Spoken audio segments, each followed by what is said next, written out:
Assalamualaikum warahmatullahi wabarakatuh. Selamat datang di episode spesial Jelajah Masjid di Kebumen TV. Pada kesempatan kali ini kita akan mengunjungi salah satu masjid tertua di Desa Penusupan, Kecamatan Sruweng, Kebumen, tepatnya di Masjid Bani Thair. Seperti apa cerita dan sejarah dari Masjid Bani Thair? Ikuti terus Jelajah Masjid Kebumen TV.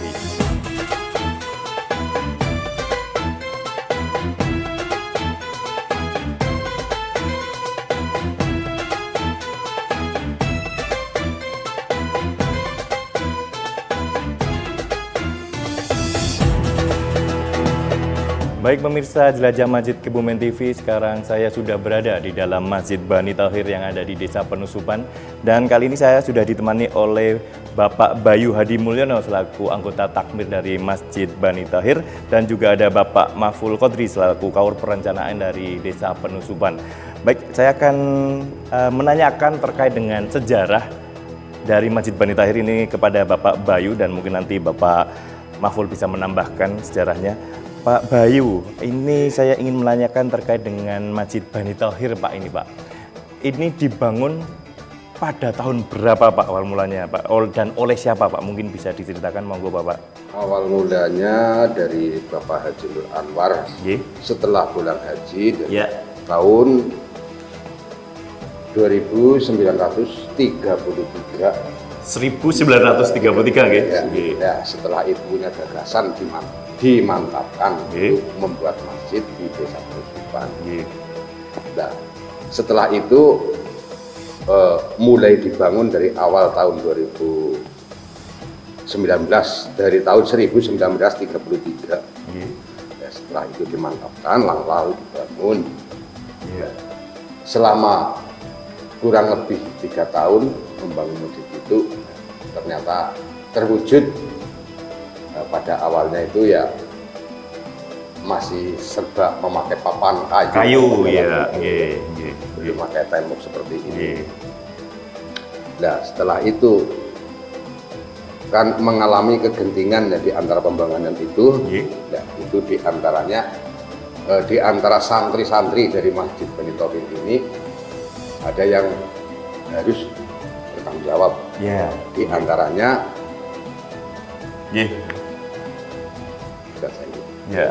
itu ada daftarnya nggak, Pak? Iya, di antaranya satu Bapak Bajri, kedua Bapak Sasmita, yang ketiga Bapak Sananom, yang keempat Bapak Sanyasa, yang keenam Atmorjo, yang ketujuh Bapak Sawintana, yang kedelapan Bapak Sanrawi, yang kesembilan Bapak Asemenawi, yang ke-10 Bapak Jarohim, yang ke-11 Bapak Sumeri, yang ke-12 Bapak Sanmukit. Jadi dari 12 ini tenaga inti, tenaga inti. Jadi dan tidaknya dari Bapak Haji Nur Anwar itu menyerahkan sepenuhnya kepada ke-12 orang. Nah, Pak, boleh saya tanya, Pak, ini kenapa lokasinya dipilih di sini?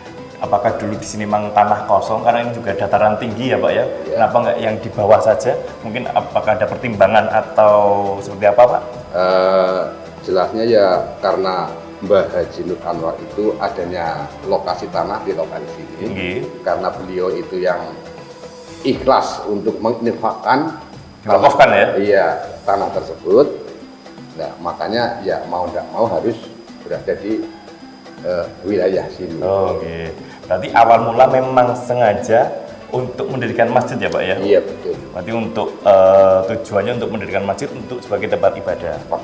Ya, baik. Pak, untuk terkait dengan arsitektur masjid ini kan memang sudah berusia 80 tahun lebih ya, Pak ya? Iya. Ini apakah ada cerita atau filosofi di balik arsitektur pembangunan masjid ini, Pak?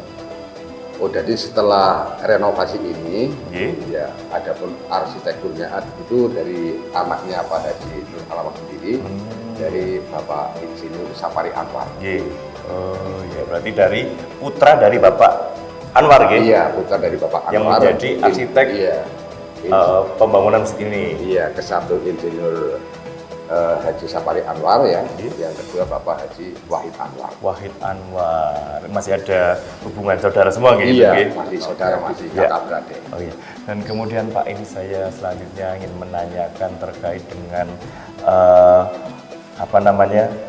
masjid ini kan berada di lokasinya ada di atas ya Pak. Iya, betul.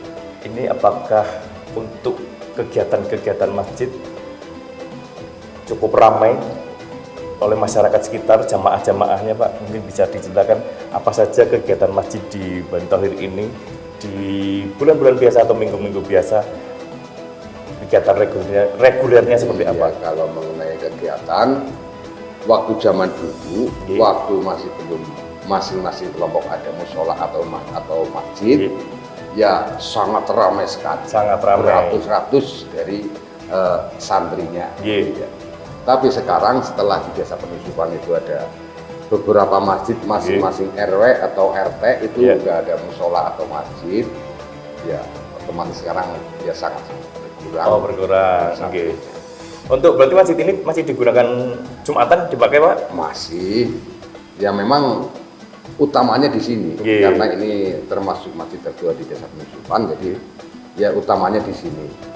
Jadi orang-orang yang wilayah sono ada masjid misalnya untuk Jumatan juga sebagian masih banyak yang datang ke sini. Oh iya. Iya, awal mulanya masjid di Penusupan itu di sini. Oh iya. Itu kan untuk terkait dengan kegiatan-kegiatan di hari biasa Pak ya. Ini saya ingin menanyakan terkait dengan kegiatan di bulan Ramadan di Masjid Bani Tauhir ini seperti apa? Mungkin nanti Pak juga bisa menambahkan. Monggo. Alhamdulillah. Kalau selama ini kalau untuk di bulan Ramadan ya untuk taraweh malam, untuk pengajian juga diadakan yang namanya ada kuliah subuh. Alhamdulillah masih dilaksanakan ya sebagaimana mestinya gitu. Berarti kegiatan taraweh, kemudian kultum ya di kuliah subuh itu juga masih ada gitu. Untuk apakah ada acara buka puasa bersama seperti itu Pak yang digelar secara rutin? Itu kadang-kala saja. Kadang-kala saja. Oh iya, baik. Harinya selama bulan puasa itu ya kadang ketemu 5 kali, 6 kali. Oh, oke. Untuk berbuka bersama di sini. Oke. Tadi saya juga sempat lihat ya Pak Bayu dan Pak Mahful ya. Di luar itu ada 2 buah beduk yang cukup menarik perhatian. Maksud saya beduk yang ukurannya cukup besar dan satunya kecil. Mungkin bisa diceritakan. Mungkin Pak Mahful ingin menceritakan terkait dengan sejarah beduk tersebut Pak. Monggo Pak, terbuat dari itu sejak kapan atau terbuat dari kayu apa dan kulit apa, mungkin bisa diceritakan Pak Mahful? Ya, konon ceritanya dulu dari mbah saya, memang itu beduk berasal dari Karanggayam. Karanggayam. Tepatnya desanya Kepalat itu di hutan, di hutan Wanayasa. Itu dibawa kemari ceritanya sama mbah-mbah saya dulu, itu dibikin jadi 2. Jadi yang satu itu yang gede itu pokoknya, pohon besarnya pokoknya, terus yang sampingnya itu cabangnya. Ranting lah ya, bisa dikatakan rantingnya. Jadi bisa menjadi 2 beduk, satu yang besar dan satu yang kecil. Nah untuk kulitnya Pak, ini memakai kulit apa Pak? Kalau yang besar itu kulitnya kayak ceritanya mbak saya itu kulit kerbau. Kulit kerbau.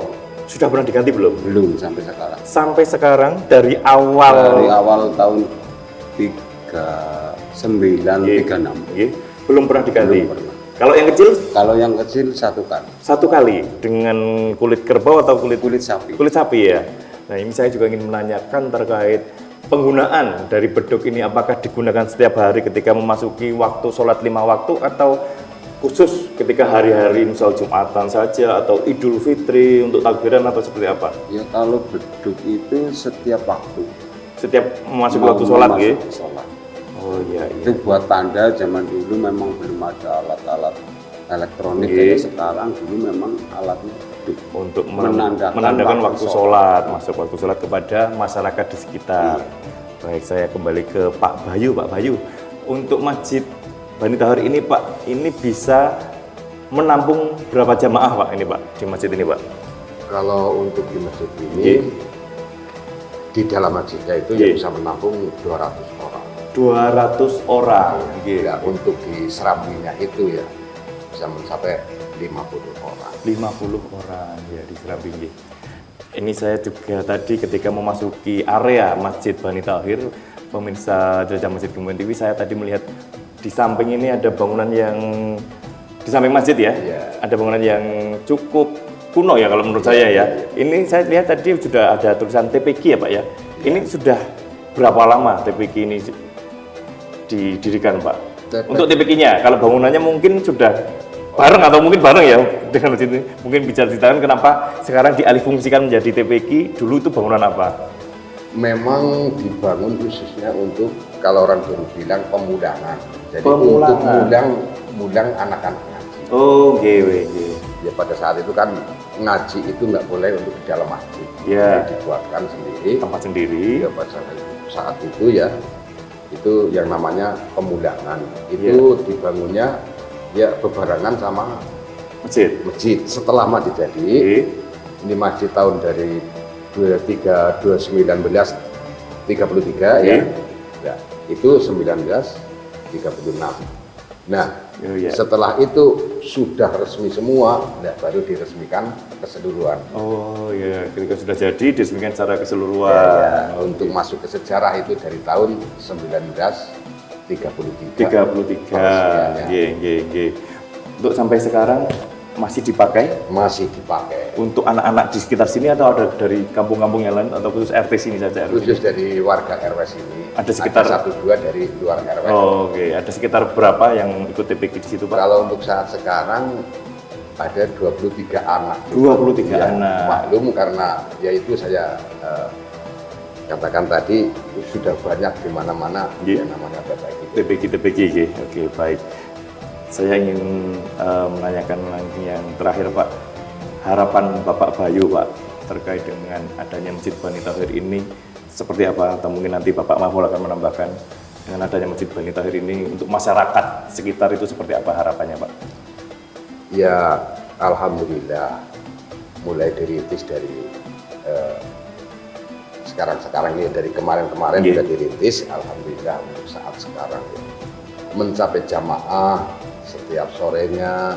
Ya mungkin kalau siang ya maaf saja ya karena orang sibuk di pekerjaan, jadi yang jelas itu ya kalau malam ya masih banyak walaupun itu orang-orang sepuh-sepuh ya, maaf ya karena kalau zaman sekarang pun anak-anak sekarang kalau yang udah di sekolah lanjutan itu ya pada nggak mau ngaji ya, paling anak-anak yang dini terus yang tua-tua sekalian seperti saya. Oh, iya. Berarti apa akan tetap masjid itu akan tetap ramai memakmurkan masjid gitu. Alhamdulillah. Mungkin Pak ingin menambahkan Pak harapannya dengan masjid ini? Ya untuk masjid harapannya ya untuk istilahnya apa ya, jangan meninggalkan cita-cita mbahnya dulu. Oh iya. Jadi tetap harus datang ke masjid untuk memakmurkan masjid ini. Ya, baik, terima kasih Pak. Baik pemirsa Jelajah Masjid Kebumen TV, itu tadi cerita dan sejarah singkat terkait dengan Masjid Bani Tahir di Desa Penusupan. Jangan kemana-mana, tetap di Jelajah Masjid Kebumen TV.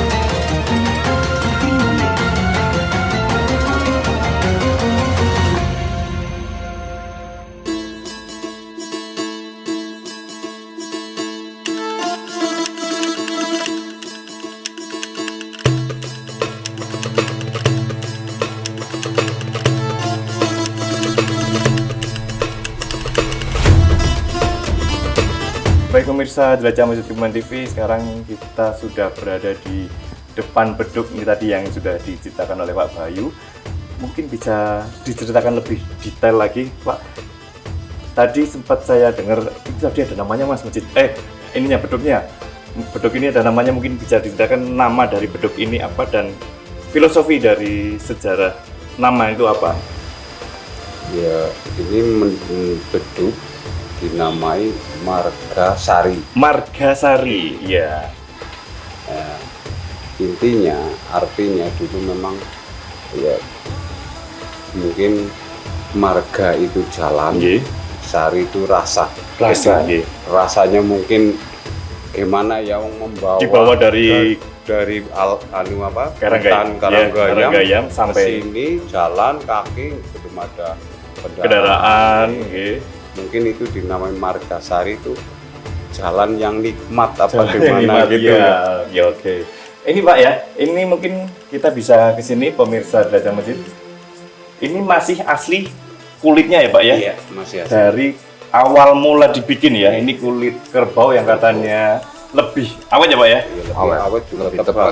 Lebih awet dan juga lebih tebal. Ya. Jadi memang ini pemirsa Jelajah Masjid, ini kalau saya rasakan memang lebih tebal dari kulit sapi. Ini di samping beduk Pak, ini ada kentongan kalau saya lihat. Apakah ini kentongan juga peninggalan dari awal beduk ini? Saya kira ini peninggalan mungkin udah lama. Yang saya tahu kentongan ini buat yang di dalam. Yang di dalam? Iya, di dalam pemulangan. Itu kalau mbah saya mau membangunin subuh, itu pakai kentong. Pakai kentongan ini? Iya, dari dalam. Karena santri-santri dulu memang tidurnya di pemulangan. Oh, dari tempat untuk istirahat para santri ya? Yang saya tahu ini kentong ini mungkin yang di dalam. Oh, gitu. Kalau yang di luar sini memang dulu panjang. Iya. Iya. Ini yang dari dalam. Udah. Malah ini yang lebih awet ya Pak ya? Iya, soalnya ini yang di dalam dulu. Oh, yang dipakai untuk membangunkan para santri. Iya. Oh, gitu. Nah, setelah itu santri-santri udah bangun baru mukul beduk. Oh, ya.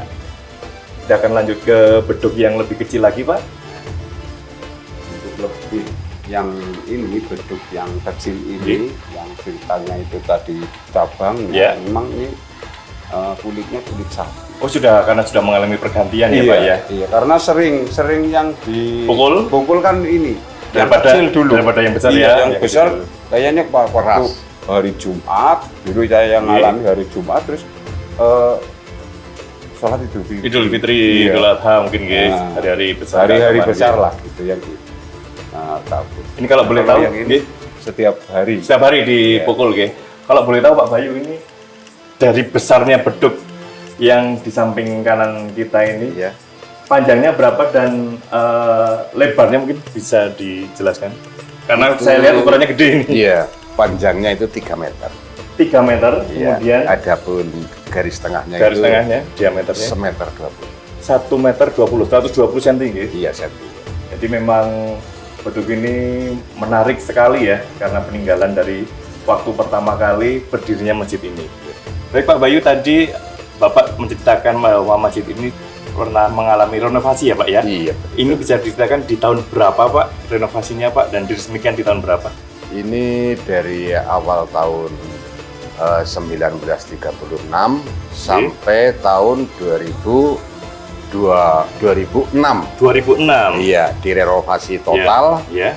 Yang tadinya masjid pakai papan, sekarang diganti pakai tembok. Tembok yang lebih permanen gitu? Iya, setelah bangunan itu jadi, udah rapih, itu diresmikan dari Bapak Wakil Bupati, Ki Haji Nasiruddin Al-Mansur. Diresmikan langsung oleh Wakil Bupati Kebumen kala itu nggih? Iya, pada tahun 2006 nggih. 2006. Pak Kiai Haji Ahmad Nasiruddin Al-Mansur. Ya, terima kasih informasi. Baik, pemirsa Jelajah Masjid Kebumen TV, itu tadi terkait dengan cerita beduk dan juga renovasi dari Masjid Bani Tahir di Desa Penusupan. Jangan kemana-mana, tetap di Jelajah Masjid Kebumen TV.